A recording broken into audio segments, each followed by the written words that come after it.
Доброго дня, шановні колеги. Good afternoon, dear friends.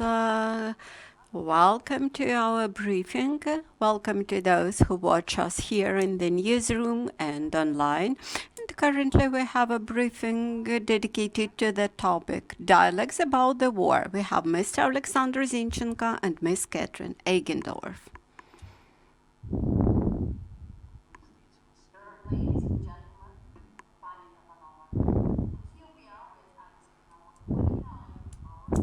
Of conversations and interviews with intellectuals in Ukraine and abroad for those out there who are keen to learn more, think deeper and hear from the original sources. І ми знову з вами із 29-м випуском нашої серії розмов та інтерв'ю з інтелектуалами в Україні та за кордону для тих, хто хоче дізнатися більше, думати глибше та чути із перших джерел. This is a project of PEN Ukraine, whose team is continuing their work under the extremely difficult conditions of Russia's continuing war against Ukraine. There are no words enough to express our admiration for your dedication and commitment. Це проєкт PEN Україна, вся команда якого продовжує свою роботу в надзвичайно складних умовах триваючої війни Росії проти України. Бракує слів, аби висловити наше захоплення вашою відданістю та наполегливістю.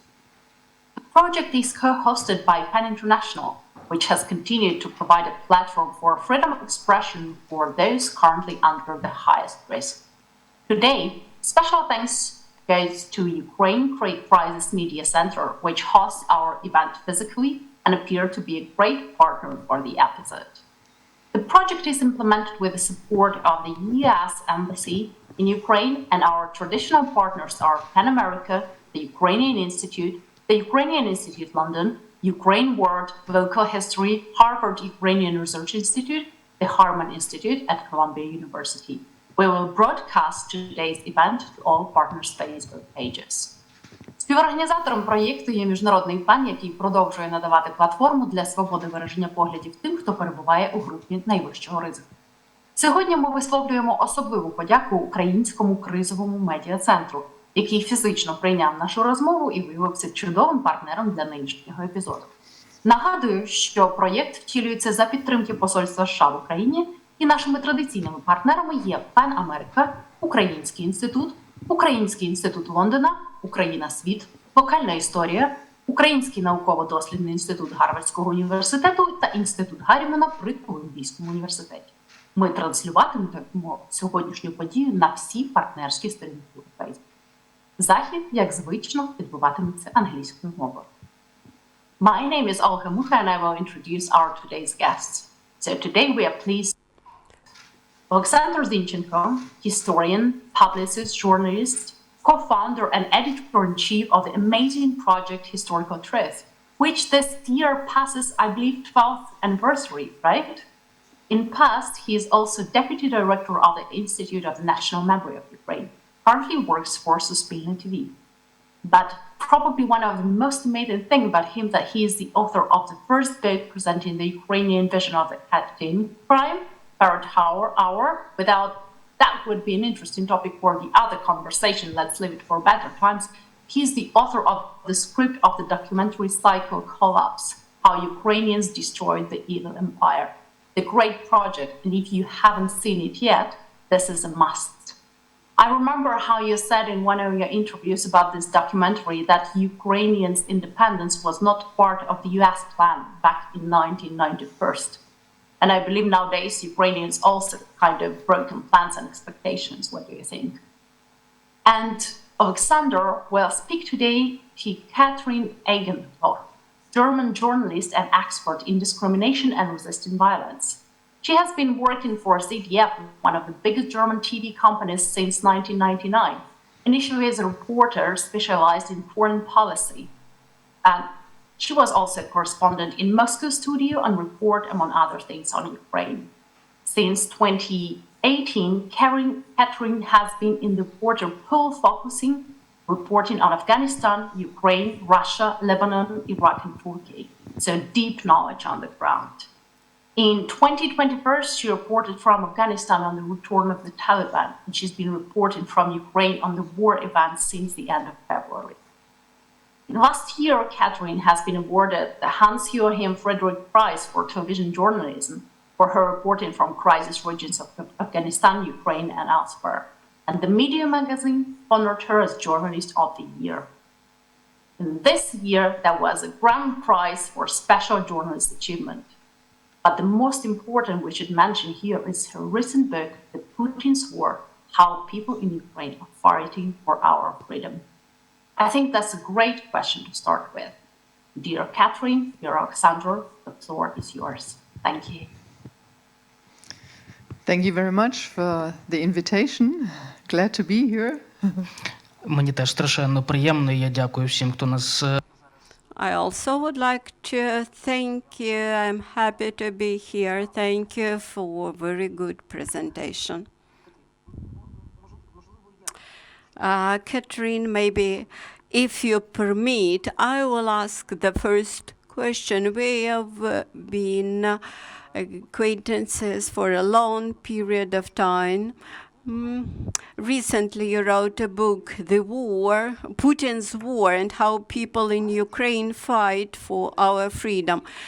Do you have an answer? Do you know the answer why Putin dared to start this war? Oh, that's a difficult question. Normally Germans ask me that question. You as a Ukrainian? Okay, I try to answer. From my perspective, the war is not only on Ukraine and the existence of Ukraine. It has a much broader context. That's what I try also to explain to Germans, how much it concerns our way of life, our system, like democracy, freedom, human rights, the whole establishment of after Second World War freedom order that we have established is attacked by Russia. And this attack to Ukraine is in fact an attack to the Western world. And why Ukraine? Because Ukraine was the country that took the strongest and most effective steps for orientation to Western community by trying to join European Union, by trying to join NATO. This effort was made by other countries, for example, Georgia, but not with that effective backing by the population that we have seen on Maidan in 2014. And in effect, I'm following this war not only since February this year, but since 2014. That's when the war started. So what we see now, what Putin tries to challenge the West. What is the background? I think this is also an important point on which I wrote in my book. It's not about Russia. It's not about Russia's border or about Russia's existence. It's about the existence of a regime, of Putin's regime. Putin has changed this country to a totalitarian state that only serves the interests of a very small elite, so to say, that takes from Russia what it has, all its natural resources without building anything. That's what we have seen in the recent 22 years, and that's what Putin is fighting for. So that's my approach to this war. Я насправді Actually, I asked my question to you, trying to check my perspective, whether my perspective is right. My vision was that at the beginning of the so-called special operation, Putin had a wrong perception or wrong vision of the world. And in my opinion, how I see it, several weeks before beginning of the aggression, my father was have heard rather tough diagnosis. He was diagnosed with cancer. This was several weeks before the war. He stayed in Kharkiv, and we had been thinking what would happen with this threat of terrible diagnosis and Russian aggression. And during the family meeting, when we had discussions about the future, my family asked me what I thought, whether the war was going to outbreak. And I recollected one of Polish historians who wrote about German aggression back in 1939, and Slinevich, this historian, he recollected that huge amounts of resources were transported and moved in many directions. So that was on the one hand. On the other hand,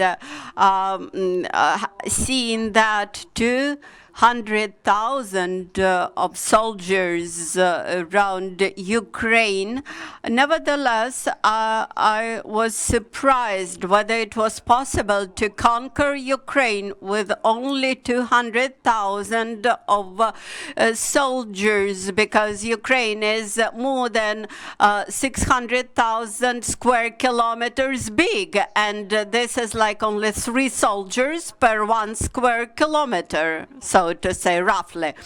On the other hand, I made guesses how it was possible to start invasion in late winter.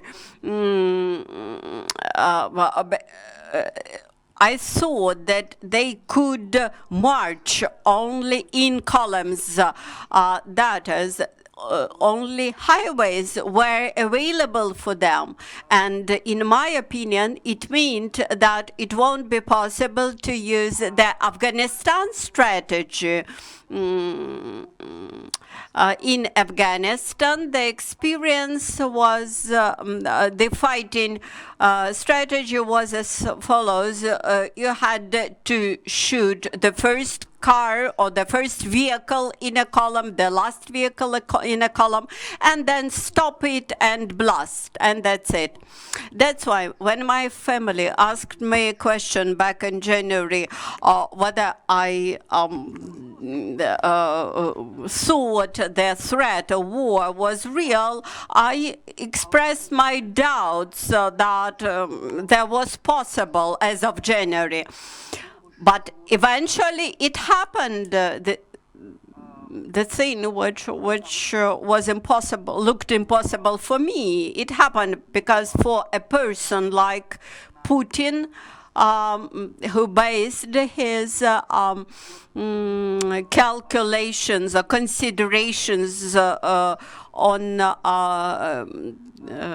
fault assumptions, but actually for me, who based my assumptions on the historic experience and some more reasonable assumptions, as I thought, it was a mistake. My sister eventually said that in terms of the risks assessment, the probability was high, and let us start preparations. And we started the preparations. But up to the very end, I thought that Колонку, яку я так і не Putin was mistaken. And at that time, I started to read a column which was called A War or a Special Operation. And the first sentence was that Putin knows much better the special operations than the war. And my assumption was that Putin would lose this war.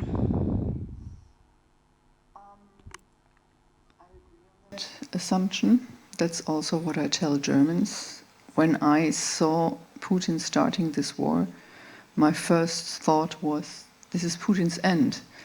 Just the question is, when will this end come? And that's the clue question, I think. Because what we see now, after half a year of war, 6 months, Ukraine is at war, and we don't look now at the positive sides. Yeah? Let's take a look at the negative sides. We have so many people dying.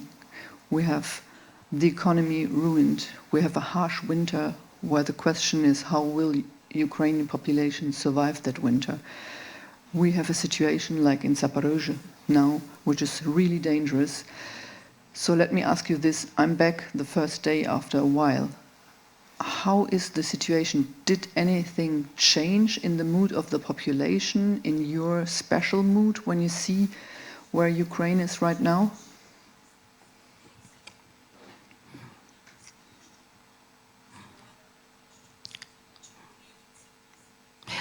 Мені видається, It seems to me that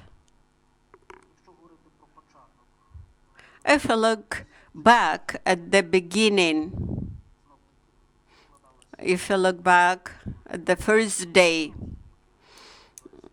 and when I recollect that days, my father died on February 22. On the 23rd, we buried him, and on February 24th, we were awakened with the sound of blasts. And there's threshold of pain, threshold of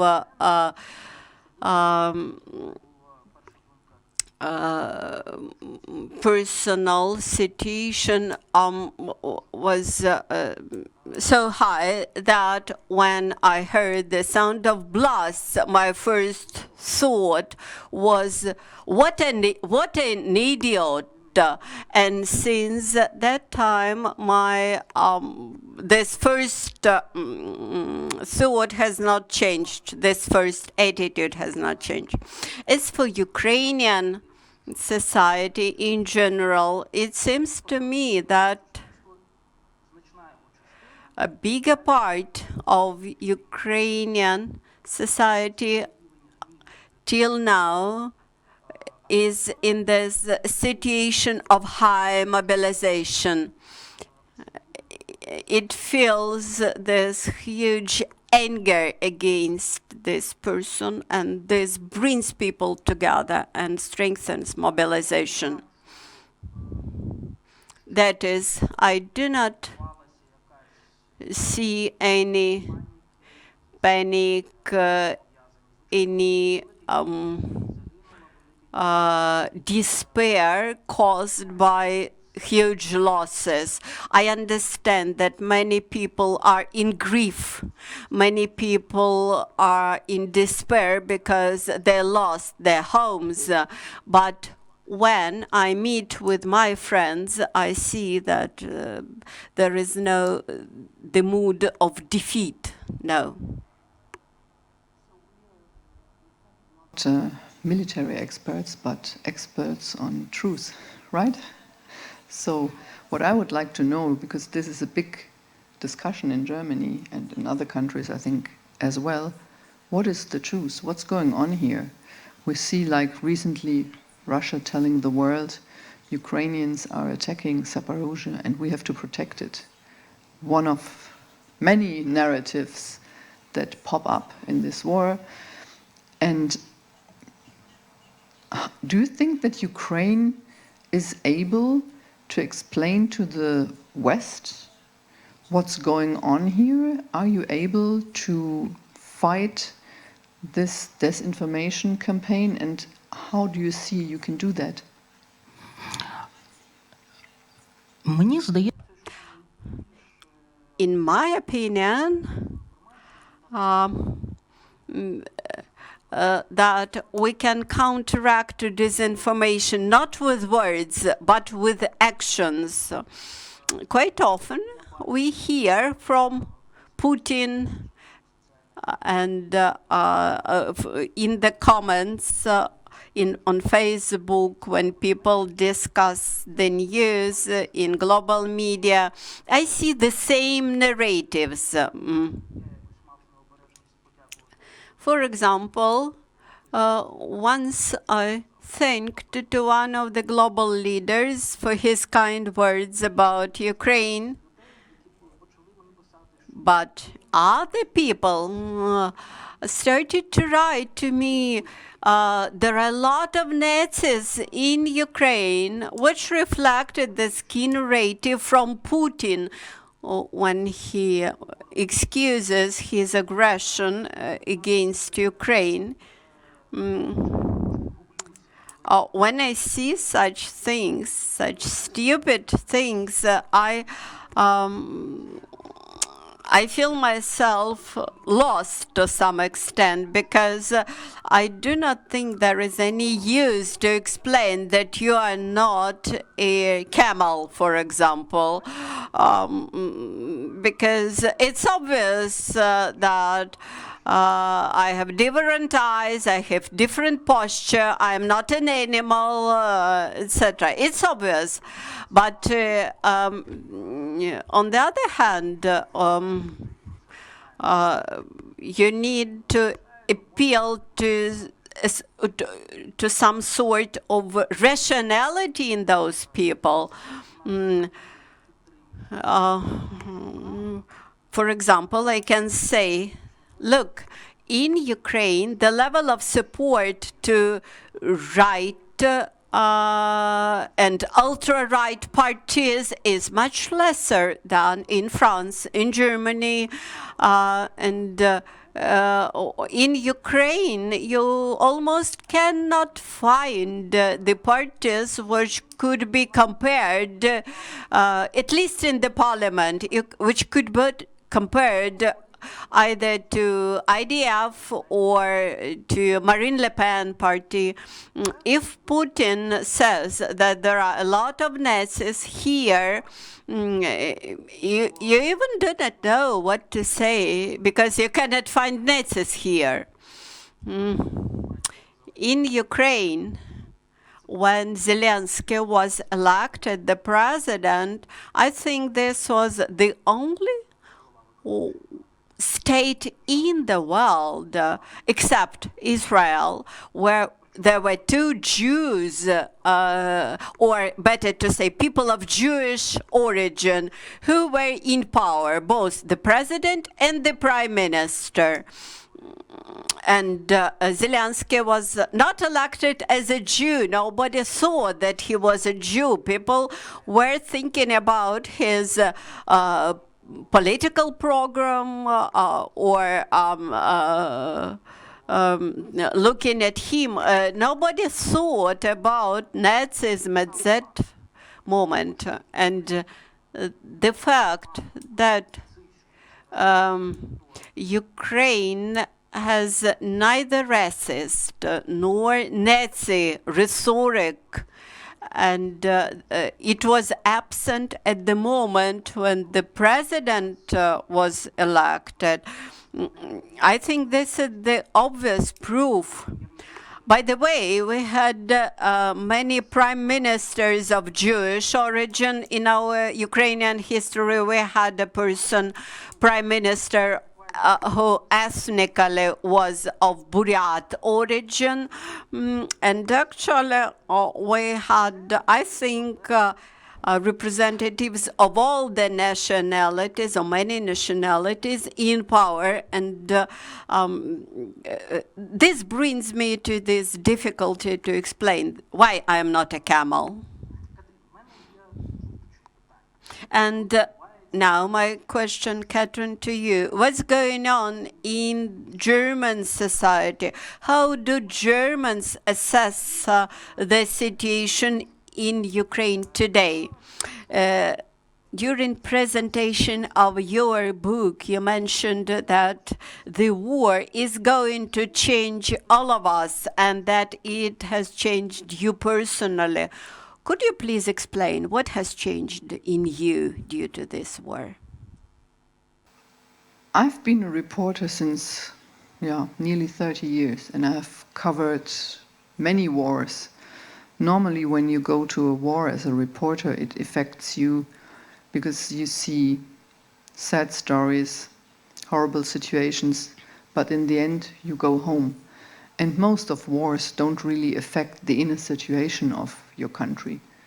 Even Afghanistan, where 59 soldiers, German soldiers, died, didn't really affect it apart from this tragical loss of soldiers. So it wasn't a big discussion on is it worse, what contribution we have to make. Now, with Ukraine, we have a situation where German politics changed fundamentally. Germans' attitude to Russia, which was always the effort to try to get along with Russia through diplomatic ties, through economic ties, because of the historical role also Germany sees itself in as the perpetrator, as the main source of the Second World War. This politic changed, so the radical decision and the quick decision to put sanctions in place, to stop all economic ties as it was possible. I mean, we couldn't stop them immediately, but we stopped, for example, Nord Stream 2, which was a big step. The sanctions, this military support. For Germany, this is a big step, because you have to see, like, the tradition of German country was not to support other countries with weapons, and especially a country fighting against Russia. So here we see a fundamental change in German society, because this politics is supported by the majority of the German people. And I think, as far as I see it, the majority of Germans support Ukraine, and they see quite clear what's happening here and what the war is about. But now we are in a situation where prices for this war are getting up. We have this discussion that German economy will be affected severely. And now the question comes up, are we paying a higher price than Russia? Because we see the sanctions that we implemented, they don't have the quick result that we expected them to have. The same situation if we see what's going on the ground. We expected the war to end quicker, and what we see now is that this war will not end like in a few weeks, and that there will be a hard time to support Ukraine, also military-wise. And we see the enormous threat, as I mentioned, with nuclear power plants that Russia is occupying and using as a sort of threat, I think also to threaten Europe. So I think the discussion is now getting much more severe on how we will proceed on the long run supporting Ukraine and what will be really effective. And therefore we really need information, first-hand information. That's why I'm also coming back to Ukraine to report, and I think it's very important to show what's going on in this country. Я би хотів. I would like to specify one thing. From Ukrainian point of view,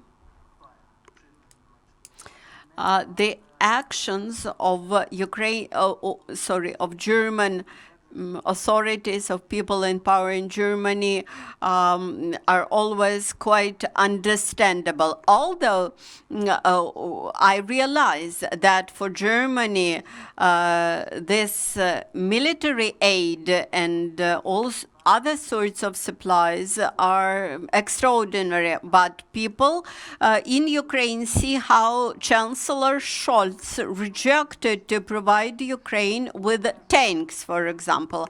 Could you try to explain why Chancellor Scholz rejected to supply tanks? I understand that it is not simple, but... journalist. I'm not the speaker of the German government, and I'm criticizing government's politics when it comes to this point as well. But I will make an effort and try to make it understandable. You have to see Germany in its historical context, and you have also to be aware of the fact that when Germany was defining its politics, its after-war politics, after Second World War politics towards the East, it was always having Russia in mind, Russian victims. It was never having Ukraine in mind. Ukraine was not a country, it was like a side effect of this big empire. And we only now started to see in what situation Ukraine was. Having said that, the fact to support a country with military facilities, with weapons, is a big step for Germany. And Germany is a very bureaucratic country, so it took a while to make the political decision, and after taking that political decision, to implement this decision. Another matter of fact is that our own military is in quite a bad shape, because we didn't invest much, we felt safe. So the fact that the world changed and that war is now taking place in Europe, in the heart of Europe, was not an option for Germany.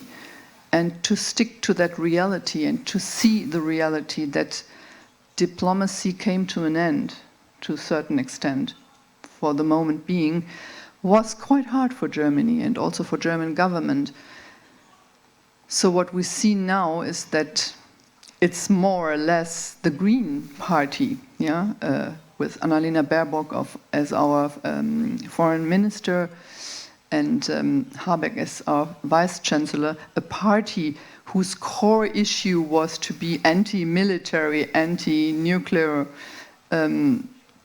energy, that they push much more for supporting Ukraine than the Social Democrats. And I think it's also a personal question which I really see as a very bad step from the German side, that Schulz didn't take the chance to show up in Ukraine. I asked myself when I saw the first foreign politicians showing up in Bucha, why is the German Chancellor not here? He should be here. So I'm asking myself this question as well, and I think that was not a good decision, because we have a certain responsibility towards Ukraine, according to what happened in history, but also according to what happened in the last years, because Germany was supporting Russia to a too big extent, and German politicians didn't listen and didn't really see what was happening here, that the war started already in 2014. So having said that, I hope I could have explained it, whereas I'm not really supporting this position of the government. Я теж намагаюся. I also tried to explain to myself that stance of Mr. Scholz. You visited Bucha, and you mentioned that Scholz did not see Bucha, but you visited it. What did you felt when you were there? And please describe the circumstances, the context, and your emotions at the moment you visited Bucha. Yeah, we went with our ZDF team just the day after it was announced what happened in Bucha. And this trip was organized by the Ministry of Inner Affairs, which was convenient for us, so to say, because they organized transports, and in the end we had the opportunity to meet with your president, with Zelensky in Bucha. How to describe that feeling? I was really shocked. I've seen a lot of situations, I've seen a lot of wars, but what happened in Bucha really came to my heart, because you could see all the extent of destruction, all the cruelty, all the nightmare that civilians faced on one street. So in a very little frame. And to see this, and we've seen also people that were killed, that were tortured. Like the minister, ministry, inner ministry, people showed us around. And I've seen pictures that I was not able to show to my audience, so cruel and so brutal were they. But I think who saw Bucha, and it's not only the picture, it's also the smell, it's the little details to see. After having seen Bucha, also Irpin, Borodyanka, I understood quite well what this war is about. On the one hand, that it's a war against Ukrainian civilization, against not an army, but against normal people. And I've seen the extent and the way the Russian army is operating. And this was so shocking for me. It remembered me to the war in Chechnya, where same things happened. Yeah, like people were raped in the streets, people were killed, people were taken away. And Bucha changed my attitude to this war. I understood quite well what it is about. Ти для себе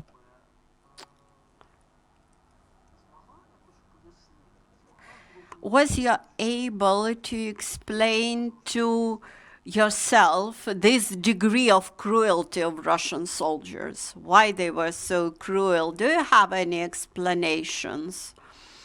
Why they are so cruel to civil population, which is absolutely no threat to them, and they did not provoke them?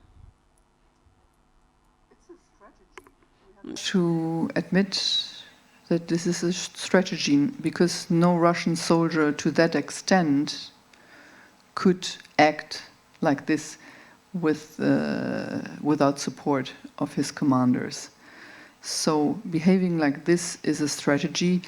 And I've worked in Russia in the 90s and have seen the Russian army acting in Chechnya. I've seen what the Russian army is like, how they behave to their own people.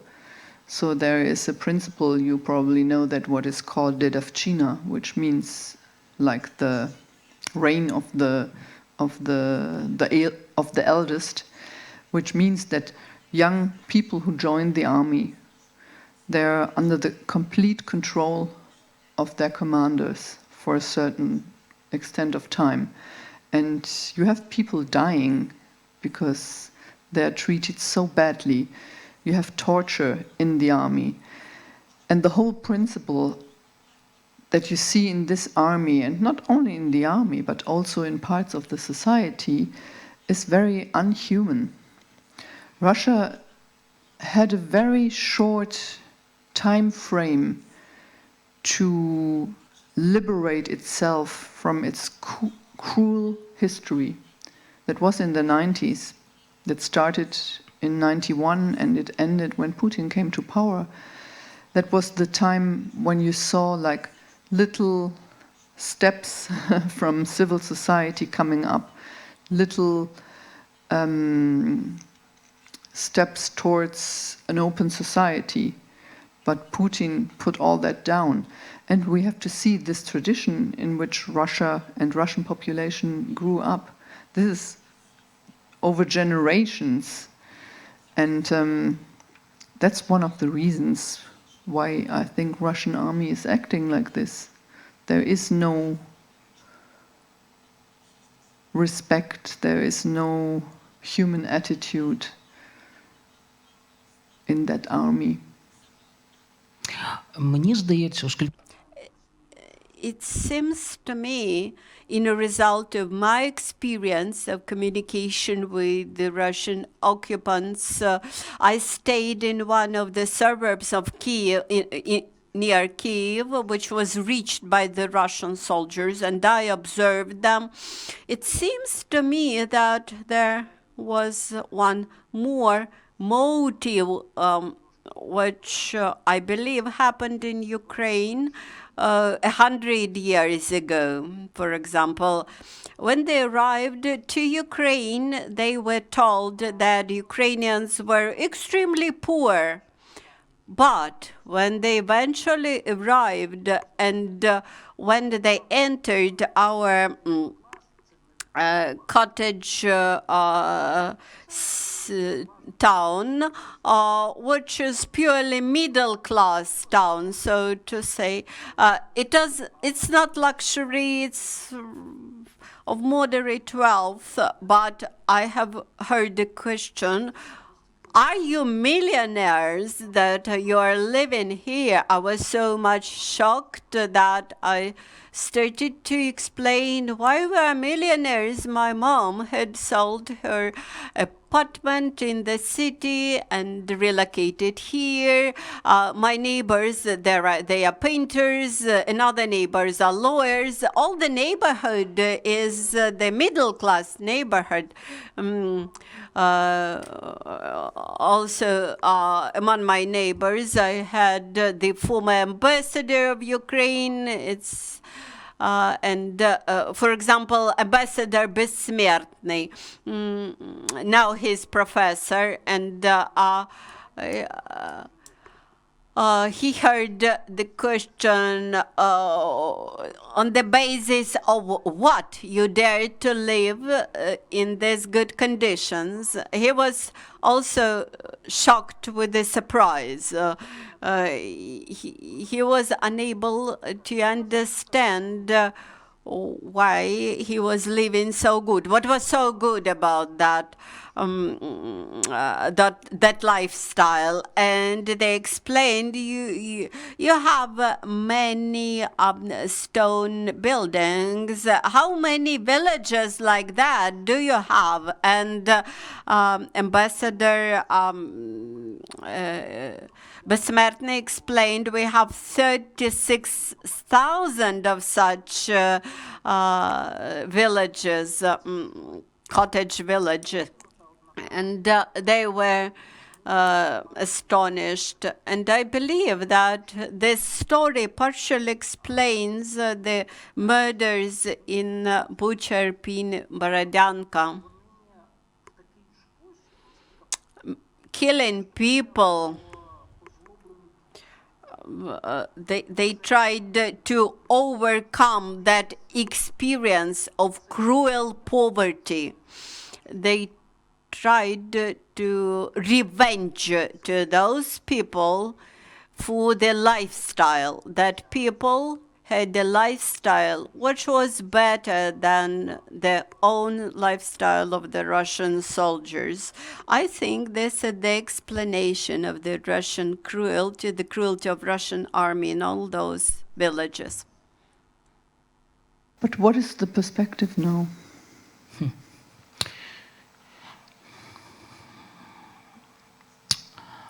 Якщо, я не знаю просто, наскільки я правильно тебе розумію, якщо йдеться... I'm not sure which perspective do you mean in your question. From the perspective for the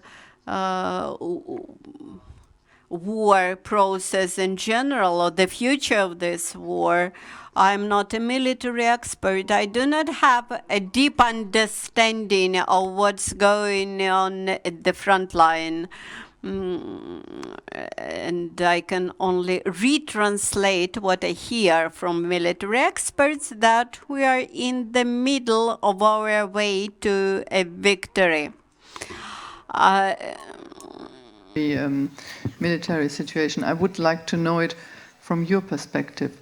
We've seen the war in 2014 and have seen people in Kiev having a nice life, and they didn't really care what was going on. That was a war that was going on far away. Now I think the war is in the mid of society. So for you as an Ukrainian intellectual, for you and your friends, what is your perspective? How do you see your life, let's say, in the next 6 months? Ну, я та своє життя бачу в роботі. For me, it's quite easy. My life will be full of work. I work for the Ukrainian broadcasting company, and this is public media, and I am preparing new releases of for the new documentary. This will be a big documentary about Ukrainian history. I understand that there will be difficulties, but I will continue my work there. As for Ukrainian society in general, and what are the expectations of Ukrainian society for the next 6 months, I think this will be very difficult 6 months, especially when we will approach to February 24th. We expect this winter to be very difficult, and I may expect that there might be people who will start to sink into the pessimism or depression. And we should somehow explain to people that you should not stop or go pessimistic before gaining a victory. On the other hand, the war is not proper time to look in much detail at your previous faults, mistakes, historical mistakes, etc.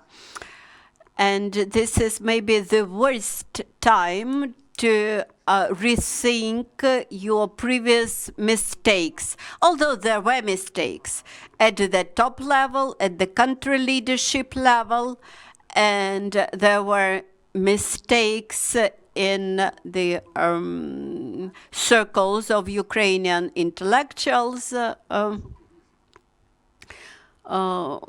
Looking back, some years ago, we all understood that there were high risks for Ukraine, that escalation was very probable at that time.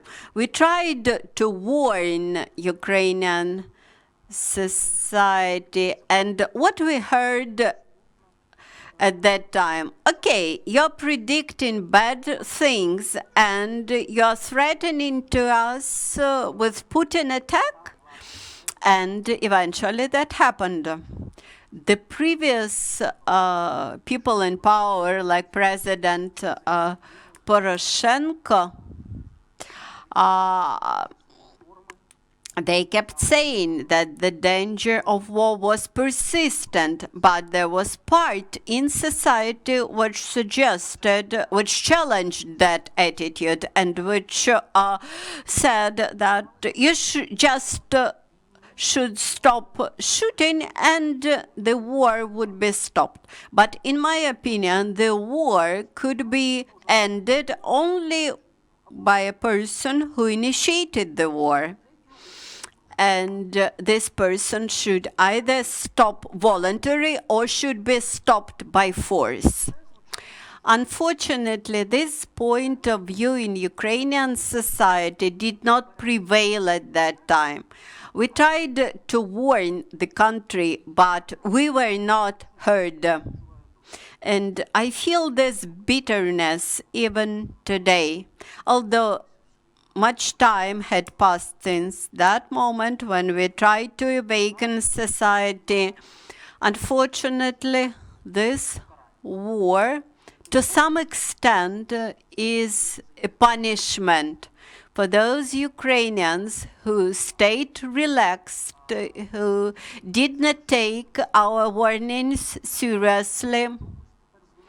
And now you cannot condemn that people because they are punished with the course of life, so to say.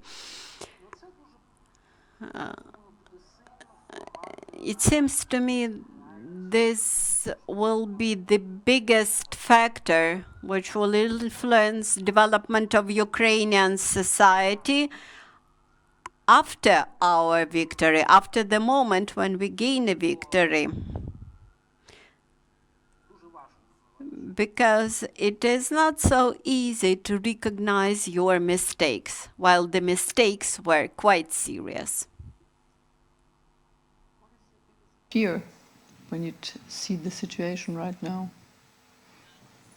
На потім чи коли Do you mean my fear for the future, or do you mean my fear in the past?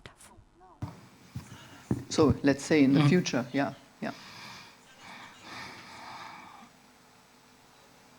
я себе от I've caught myself on a thought that I have no fear. It was several months ago. It may sound surprising, but I'll try to explain. It seems to me that the situation is gradually moving towards Ukrainian victory in this war. At this moment in time, we can clearly see this victory. This is quite clear for those even who understand nothing in military business. But my absence of fear is also grounded on my own experience. We found ourselves in the midst of combat in Snegurivka, and the closest blast was some 50, 70 meters from our house, when one of the mines targeted ground. And the sound of that blast was very loud. At the same time, at that moment, I understood that there were no adrenaline in my blood.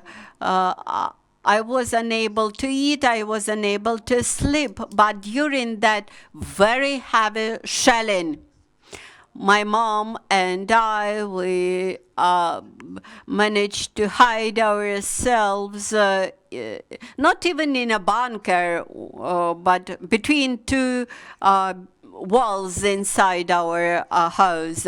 But at that very moment of very intensive shelling, I understood that I was feeling nothing. I had neither emotions nor thoughts.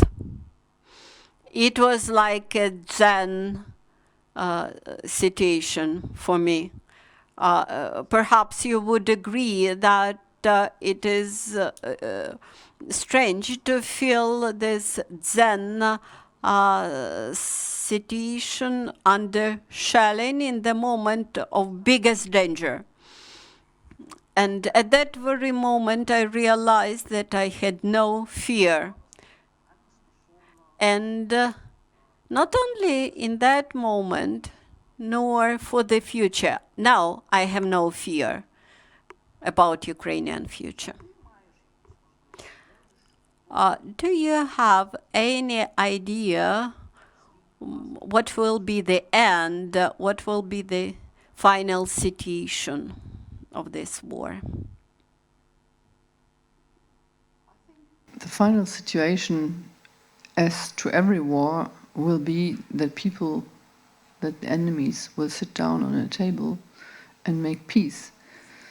For me, the crucial question is how long will that take and how many victims we will have on that way to the table. The war will only change if Putin sees that he has much more to lose than to gain. And that I think he also needs to lose his resources to continue the war. Also, as we see now, this will take a lot of time. Sanctions are not as effective as we thought. So my perspective for the future is, in a good case scenario, sooner or later Russians will decide on their own future and this country hopefully will change to a better country, a country without Putin in power, and will live in peace with his neighbors and will allow smaller countries around them to choose their own way of integration to whatever organization they want. But this might be a long way in front of us. Thank you so much. Нам нагадують, що We are reminded that we are running out of time. Thank you for this conversation. Thank meeting you. you. Thank you so much for this important, very realistic and sober conversation on the reality and also recollection of those days of where war started, but as well the extended history of Ukrainian-German relationship. This conversation was a try to find out not only where is Ukraine right now, but also where is Germany. And German politics and attitude changed significantly despite the historical role. The decision to apply sanctions was seen quite radical, and for Germany is a big step, as Katrin said, right? Some fundamental changes in German society where the majority of Germans today support Ukraine. That Ukraine, which a while ago had no clear identity or own subjectivity in eyes of most of Germans, I should remind you. But then the question appears, are we paying the higher price than Russia? And here we come into the one of many narratives of this war. Where is the truth? For Katrin, Bucha was the momentum, right? That was an experience which changed the perception of this war. What could create the momentum for others? Here is a question to respond, probably with Oleksandr's documentaries as well, right? The main objective of our conversations is raising awareness. We can make it different ways to counteract the disinformation, to keep imposing sanctions, even if seemingly they didn't give an immediate result. Support of Ukraine costs. And this is a choice each of us should take sooner or later. But I will remind the statement Katrin gave at the very beginning of this conversation. This war is Putin's end, and the only question is when. Don't underestimate your own role.